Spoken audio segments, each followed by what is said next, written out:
একজন নারী দেশে গজব নাজেল হবে, একজন নারী দেশের দায়িত্বশীল হলে দেশে গজব নাজেল হবে। আরে বাংলাদেশ একটা আশ্চর্য দেশ, এদেশের বড় জন নারী, আরে মেজ জন নারী, সেজ জন নারী, এত পাগল দেশ আমি আমার বর্তমান বুদ্ধিবিদ্যায় আমি জানি না এরকম দেশ কোথাও আছে। মাছার পথ নাই, উপরে আছেন কেন? কাপুরুষ উপরে আছেন কেন? মাটির নিচে চলে যান। এখন আপনার উপরে থাকা যাবে না, উপরে থাকার সময় শেষ, আপনাকে মাটির নিচে যেতে হবে। এই যুবক, কি পেয়েছো তুমি? তুমি কেন বলছো অমুকের চরিত্র ফুলের মতো পবিত্র? তুমি জানো ও তো জেনার ঘর থেকে বের হলো। তোমার লজ্জা করা উচিত, তোমার ভেবে দেখা উচিত। যেই দিন বিদ্যা সম্পর্কে কথা বলবো সেই দিন আমি তোমাকে পূর্ণ বুঝানোর চেষ্টা করব। তুমি আজকেই তোবা করো। বিচারের মাঠ বড় কঠিন, জাহান্নাম বড় কঠিন, নারী দিয়ে জাহান্নাম পূর্ণ করা হবে। এখনো রাস্তায় হাঁটছে, ওটা আপনার মেয়ে, আপনার ইতস্তবোধ থাকা উচিত।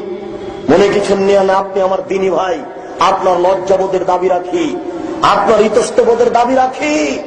এখনো যে মেয়েটা দোকানের সামনে দাঁড়িয়ে আছে ওটা আপনার মেয়ে, ওটা হিন্দু নয়, ওটা ইহুদির মেয়ে নয়, ওটা খ্রিস্টানের মেয়ে নয়। আপনি কাপুরুষ, আপনি কাপুরুষ, আপনি কাপুরুষ, আপনি জাতির জন্য কলঙ্ক। আপনি বিবাহ করলেন কেন? আপনাকে আল্লাহ নবী বিবাহ করতে নিষেধ করেছেন। আপনার মতো কাপুরুষকে আল্লাহ রাসূল বিবাহ করতে নিষেধ করেছেন। আপনার মতো কাপুরুষকে আল্লাহ নবী বিবাহ করতে নিষেধ করেছেন। আল্লাহ রাসূল বলেছেন, ইয়া মাশারা শাবাব মান ইসতাতা মিনকুমুল বাত ফালিয়াতাজাওয়াজ।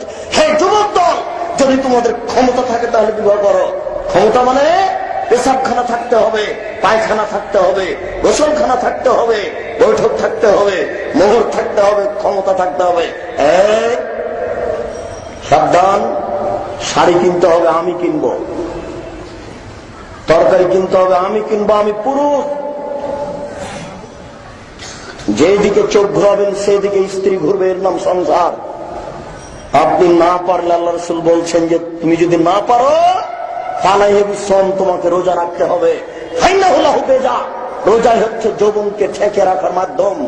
আপনার মেয়ে মাঠে এসেছে, আপনি কাপুরুষ, বিচার আপনার হবেই। এই দিন চলে আসছে, শুনুন। হাত থেকে ঢেল ছুটে গেলে যেমন ঢেল ধরা যায় না, শ্বাস বন্ধ হয়ে গেলে তেমন পাপকে ঠেকানো যায় না।